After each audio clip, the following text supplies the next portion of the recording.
काल जो रात्रीचा प्रकार घडला तो अतिशय दुर्दैवी होता, परंतु तो आपल्या तालुक्याला तो नवीन नव्हता.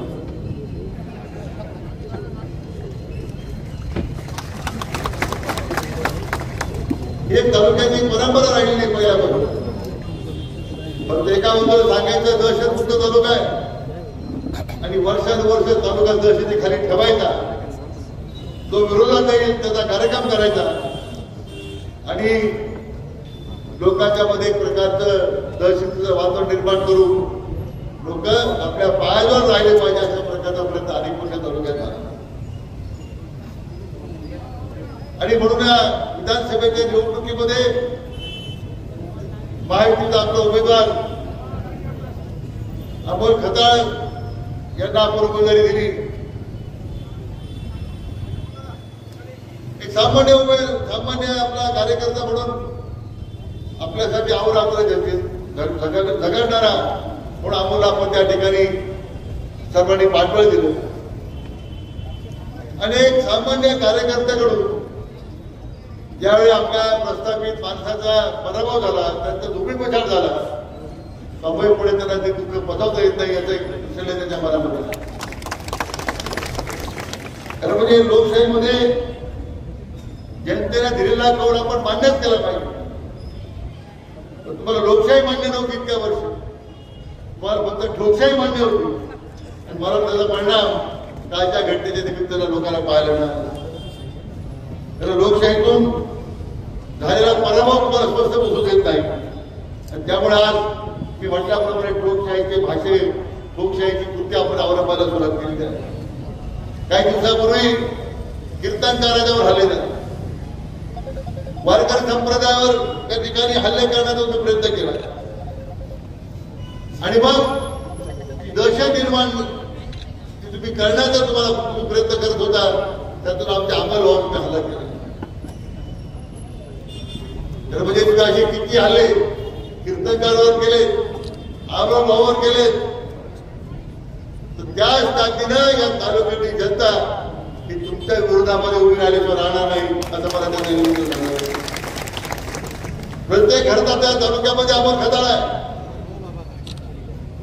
आणि आमचा स्वाभिमानी युवक गुंडगिरी, दहशतवादी विरोधात आता उभा राहिलेला आहे आणि केवळ फक्त उभा राहिला नाही, तालुक्याच्या सर्वांगीण विकासाकरता आपल्या स्वतःला निवडून दिलेलं आहे.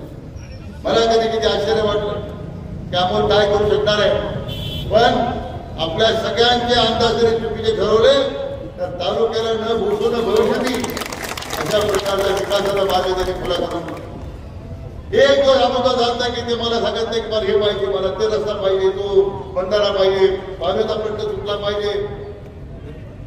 निळवंड्याच्या पाण्याचा तालुक्यात आला अमोल सगळ्यांना. दुष्काळी भागातले लोक पिसले होते, त्यांना काम करून दुष्काळी ठेवलं होतं. आता अमोल भाऊच्या निमित्तानं प्रत्येकाच्या घरामध्ये शेतामध्ये आपण पाणी आणून दिलेलं आहे. तालुका दुष्काळमुक्त करण्याचा जो प्रयत्न आपण करण्याचा निर्धार केला होता निवडणुकीमध्ये, तालुका दुष्काळमुक्त केलेला. मला सांगावं तळेगावच्या निमोच्या लोकांनी पुढे पाणी राहिलं जायचं, सांगा राहिले का पाणी जायचं नाही. इतक्या दिवस फक्त तालुक्याच्या दुष्काळाच्या बैठका व्हायच्या आणि ते सांगायचे आमचं तालुक्याचं दुष्काळाचं मॉडेल होतं. काय दुष्काळाचं मॉडेल होतं की आपल्या बघायला पाहिजे 150 टँकर लावून दिले, फक्त कांदोर टँकर होते, पाण्याचा पत्ता नाही, लोक पाण्यापासून मरून गेले, वंचित राहिले. तर आमच्या अमोल भाऊनी टँकर लावला, तर पुढा माफिया सांभाळला. आज प्रत्येक तालुक्याच्या गावामध्ये पाणी द्यायचं काम त्यांनी केलं, नळाद्वारे केलं असेल, पाटाद्वारे केलं असेल, हे आपल्या तालुक्याचं परिवर्तन आहे.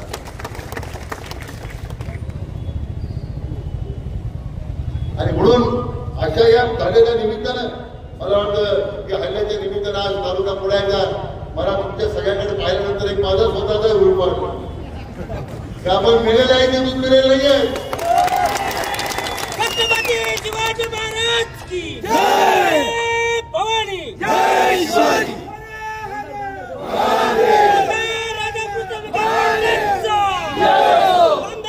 राधाकृष्ण विखे पाटलांचा अमर नाथ मागे बढा.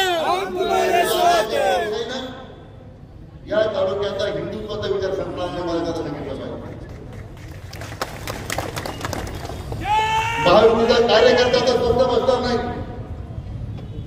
ज्या तुमच्या या प्रवृत्तीमुळे तालुक्यातल्या जनतेने तुम्हाला घरी बसवलं. आता कालच्या घटनेच्या नंतर लोकांच्या मनातून सुद्धा तुम्ही उतरलेला आहात ही जाणीव तुम्हाला आता मिळून पाहिजे. ही कालची घटना अचानक घडली नाहीये. याच्या मागे खरा सूत्रधार कोण?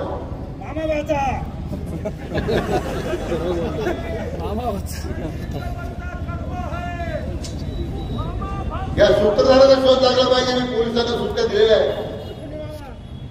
ज्या पोलीस अधिकाऱ्यांनी या सगळ्या प्रकारामध्ये कचुराई केली असेल त्यांच्या सुद्धा कारवाई होईल हे तुम्हाला या ठिकाणी सांगतो. परंतु एकीकडे लगेच मारहाण होते, दुसरीकडे फेकबोर्ड लागतात, निषेधाचे सोशल मीडियावर त्या ठिकाणी पोस्ट येत आहेत. दुसरीकडे त्या आरोपीच्या सोशल मीडियावर त्याचे अकाउंट डिलीट होत आहेत. म्हणजे किती सुनियोजित हा कट होता आमच्या अंमलबजावणीसाठी. परंतु आपल्या सगळ्या जनतेच्या उत्तरानं, ताकदीनं, प्रेमानं आमच्या अंमलबजावणीचा भागा सुद्धा त्या ठिकाणी केस सुद्धा मागणं झाला नाही. मला वाटतं की काय फार या निमित्तानं बोलणार नाही, पण या निमित्ताने एकच अधिकाऱ्यांना सांगणार हे पारदर्शीपणे आज सगळ्या प्रकारची चौकशी झाली पाहिजे. भाषण किती आपण करू, आता तुम्ही सज्ज झाला पाहिजे कार्यकर्ते. दादरपाडा हल्ला झाला, तालुक्याचा आमदार बोलायला लागला. आता या हल्ल्याचा जर निषेध करत असेल केवळ घोषणा देऊन चालणार नाही, केवळ त्या ठिकाणी धिक्कार करून चालणार नाही. येणाऱ्या जिल्हा परिषदेच्या, पंचायत समितीच्या, नगरपालिकेच्या निवडणुकीमध्ये 100% झेंडा फडकला पाहिजे, महायुतीचा झेंडा फडकला पाहिजे. असं काम तुम्ही कार्यकर्त्यांनी केलं पाहिजे. करणार का तुम्ही? आता कोण सांगा मला करणार हे महत्वाचं, हा निर्धार महत्वाचा आहे. म्हणून मी आपलं एवढं सांगतो की आम्ही जसं आपण म्हणतो आम्ही आमचा संयम सोडला नाही, परंतु तशी जर वेळ आली तर जसं तसं उत्तर देणे सुद्धा ताकद आमच्यात आहे. माझी कार्यकर्त्या निमित्ताने विनंती आहे की फार उत्साही मला काही वेगळं काही करू नका. सगळ्यांमध्ये जनतेला जर कळालं याचा खरं सूत्रधार कोण. आमच्या एका गावाचा सरपंच त्यांचा जो कार्यकर्ता आहे तो त्याची आता व्हायरल झाली आपल्या बाजूला.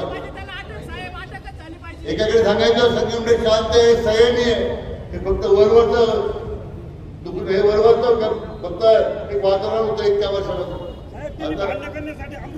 आता या निमित्तानं त्यांचं खरं स्वरूप तालुक्याला काढलेलं. तुम्ही संगमनेर काय चिंता करू नका.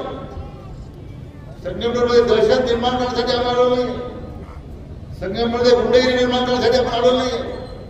या संगमनेर तालुक्याच्या प्रत्येक घरामध्ये परिवर्तन झालं पाहिजे, तालुक्याचं परिवर्तन झालं पाहिजे, तालुका दुष्काळमुक्त झाला पाहिजे, तालुक्यामध्ये रोजगाराच्या नवीन संधी निर्माण झाल्या पाहिजे. यासाठी आपण आम्हाला निवडून दिलं आणि ते या दिलेल्या शब्द आम्ही विसरलेलो नाही. आणि म्हणून आता ही शेवटची अस्तित्वाची लढाई या मंडळाची सुरू आहे. आणि अस्तित्व फक्त आम्ही दहशत आणि गुंडगिरी निर्माण करू शकतो अशा प्रकारचा त्यांचा प्रयत्न आहे. एका बाजूला जो दहशतवाद आहे, गुंडगिरी आहे, त्यांना काय करायचं ते लगला बघतो. त्याचा काय बंदोबस्त करायचा आम्ही करू, चिंता करू लागेल. जनतेला मी खात्रीवर सांगतो हे दहशतवाद मी उद्या संपला जर मी समजा ती माझी जबाबदारी. राधाकृष्ण पाटलांचा अमरभाऊ खतर तू मागे बढो. आणि म्हणून महायुतीचं काम हे विकासाचं काम. एका बाजूला दहशतवाद आपल्याला मोडायचा आहे, दुसऱ्या बाजूला तालुक्यामध्ये विकासाचं एक नवं पर्व आपण सुरू केलंय, त्याला अधिक त्याला उभारी द्यायची आहे. त्यासाठी आपल्या जनता जनार्दनाला माझी विनंती की आपण शांततेचा मार्ग स्वीकारा, काय दादा घेऊ नका. आमची व्यापारी बांधवांना विनंती आहे काय तुम्ही धाक करायला घाबरू नका.